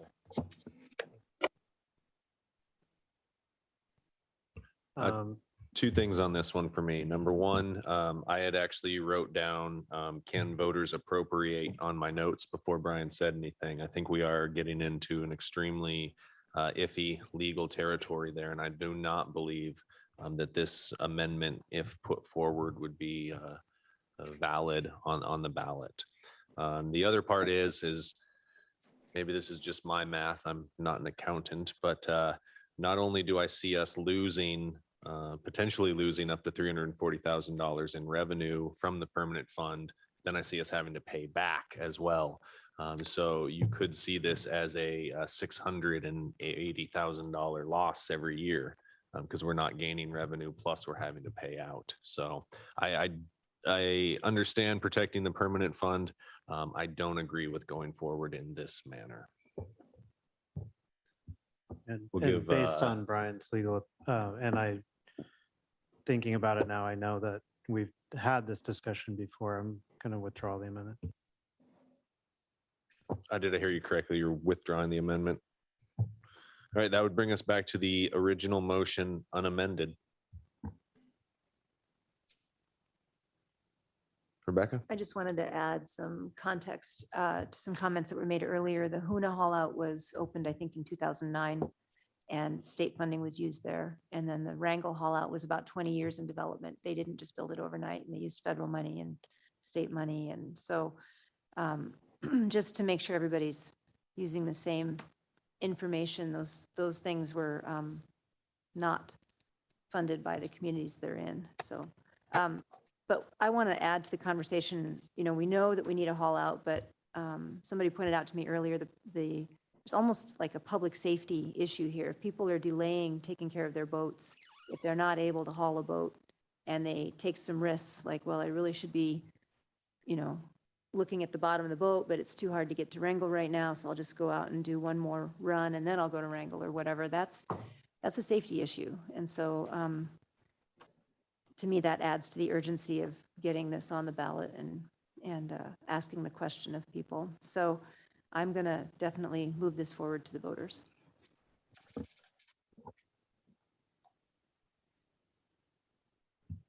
Kevin?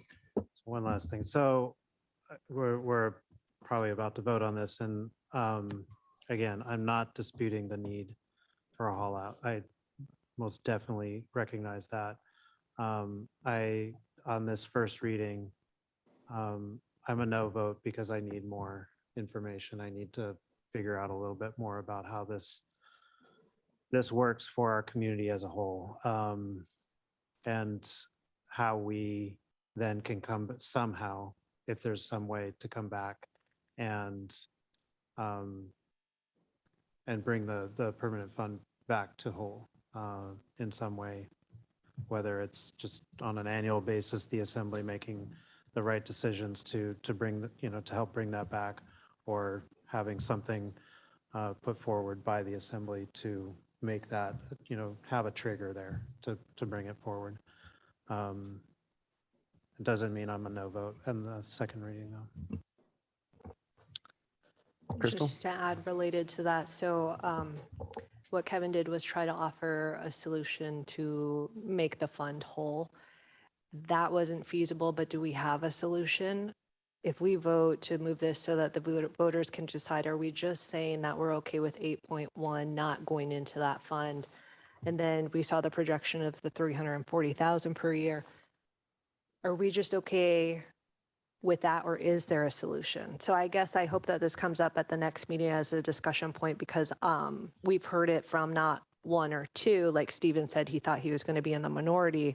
I think we all had that concerns, and we're trying to find those solutions. And maybe at the table, we don't have it at the moment, but I think I have great concerns about just kind of ignoring that as not being critical to that fund. Like I said, it seems like we came up with a simple solution of we're trading one asset for another, but there are unintended consequences. I'm just wondering, I don't have that solution, but I think allowing us to move into the next meeting, I'm kind of going down that road too with that stated concern about we're not going to be whole. How we get there, we tried to make an amendment. That's not the solution, but is there a solution? And so that's kind of where I'm going to end tonight's discussion, is just saying basically how I opened, which is like, I'm not fully resolved on this issue and whether or not this is going to take care of it without creating other problems that will have to be dealt with in the future. Thank you. Kevin? I'll just say one kind of response to that. Yeah. I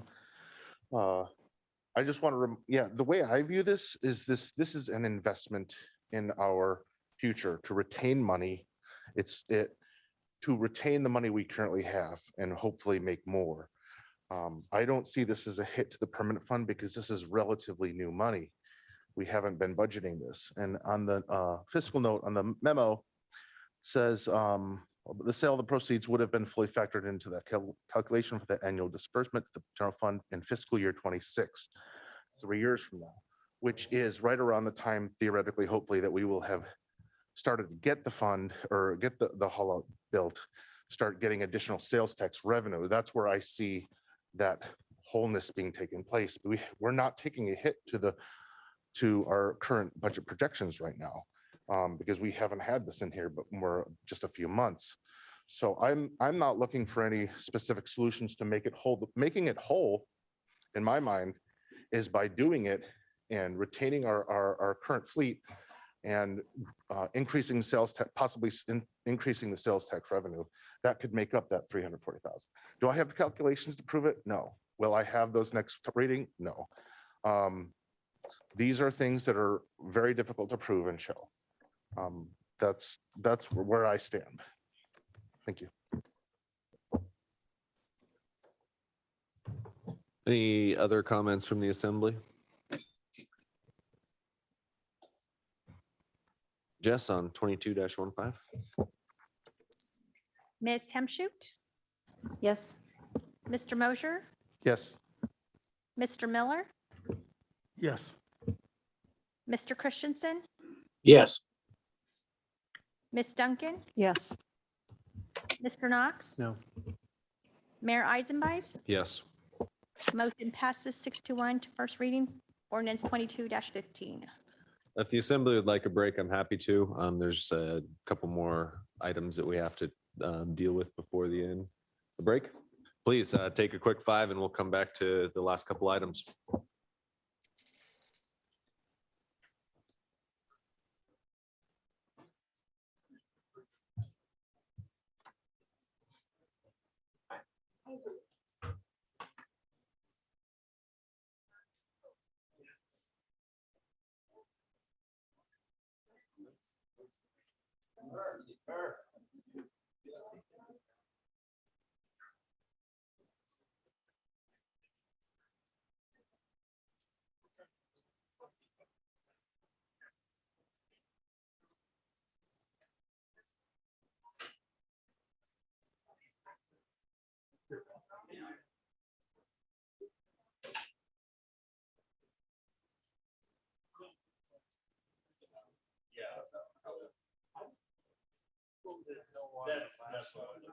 Knox.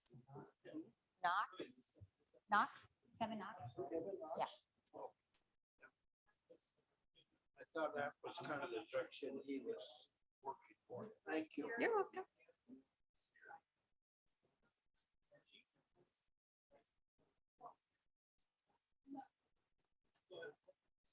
Otherwise, all votes were 7-0. There was only one vote for the minutes. There was nothing else. Oh, there was another one. Just the minutes. You know, I can't. Oh, just the minutes. We voted on the minutes and then this ordinance. That's it. It's only 2 items. Okay. Yeah.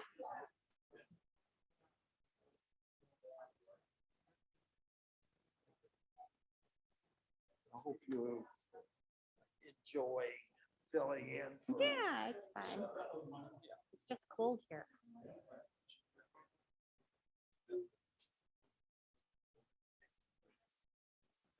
You know, if I understand, and I can't hear well, even with headphones, on that testimony initially, they're going to, if I understand correctly, they're going to take one side of the street over a little bit. Yeah, I'm not really sure. I would talk to that gentleman because I I've really heard don't, that yeah. that was the future Oh, plan. really? And I tried to hear that, and I wasn't sure. Yeah. So that the parking is on one side of the street. Sir?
This is public participation for any item on or off of tonight's agenda, not to exceed 3 minutes. Would anyone like to address the assembly?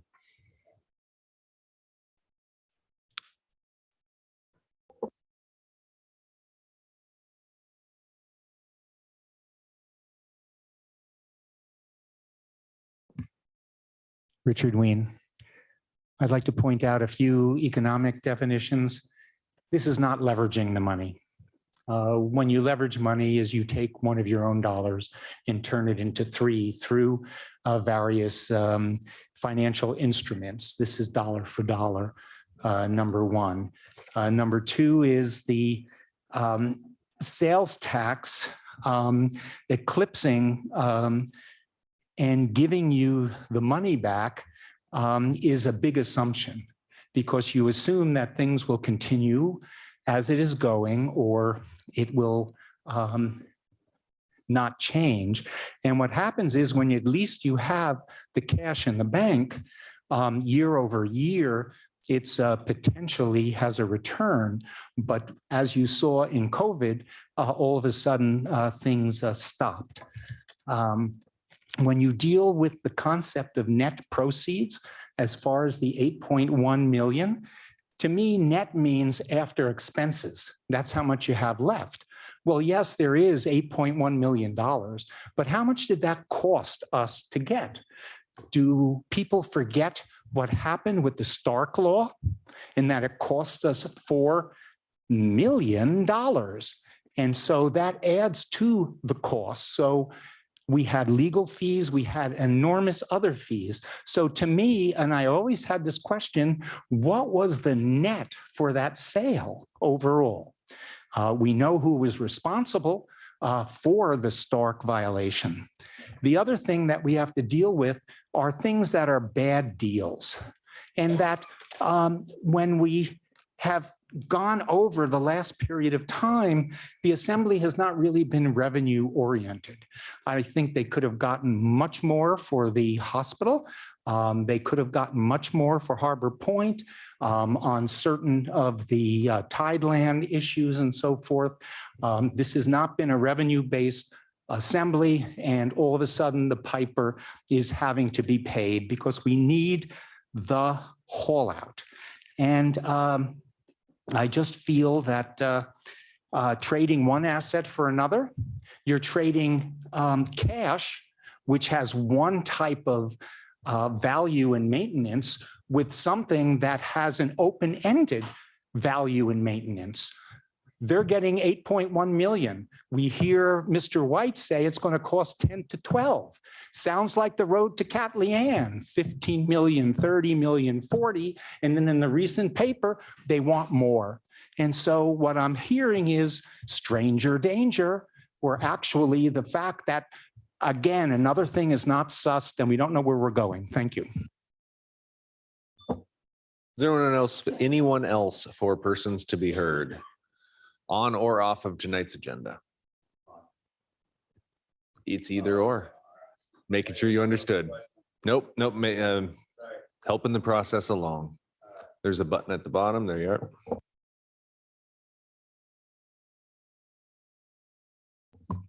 So the number one thing is the building track record of. So if you could state your name for the record, please. Ryan Herbert. So the building track record of Sitka isn't something that inspires faith in me for us to build anything with any kind of fundage, because like the dam, we went way over, and like the library, it got sapped for a while from improper architecture. That's the reason why I want to tie on a place like Vigor, somebody who actually has experience in building these things and stuff and can actually tell us, like, why aren't we reaching out to them, telling us if this is enough money for this, and having the model done, because they've already built a wonderful facility. They have a track record in Ketchikan. I would love to see a guy like that come up here and tell us if this is fundable the way it is, as well as introducing multiple levels of funding through education programs like YS and the kids that come in there, and educating kids out there and getting their funding added to this build for educational purposes, applying electrical for cars that park out there to be charged for electrical charging. I mean, there's nominal solutions to this, adding multi-level boatyard and putting small boats on top of, big boats. It's building a steady income out there, like trying to build a small city out there. I mean, we have all this money we get from tourism that builds these, and they come back every year with a giant ship on the water, which is a giant city. And we have a hard time building a tiny little town up the road for it to be for fishermen and working on their things. I mean, building a tram system that take them to and from town to keep them off the streets and out of our traffic industry, as well as charging them back and forth on electrical rather than gas and fuel and stuff like that. Having a fuel depot put out there charging for fuel, having a fisherman's wharf that actually like supplies equipment and everything else. Like there's multiple avenues to have a little bit. And I think Scott Bowen told me a long time ago as a kid how right it was to have a little bit of money off everything. Like he owned the jukeboxes, he owned the pool tables, he owned the dart machines, all that stuff. And he made pennies on everything. But I mean, if you have enough of it, all the pennies add up. And at the end of the night, with one night at P-Bar, you have a jukebox that charges by the dollar that now has $1,000, $2,000 in it a single night. And I mean, you can apply those things to this kind of avenue out there, which is finding all these little things that you could apply to this boat launch, to where money is constantly being spent on it by the public and by the fishermen and everything, to where the money doesn't have to come from us anymore. So it comes from us, but it comes from willingness to participate in the funding of whatever's out there, restaurant, hotel, you know, like a dance, a little bar that has a jukebox in it, or a pool table out there, somewhere where they can relax while they're working on their boats and stuff. Thank you.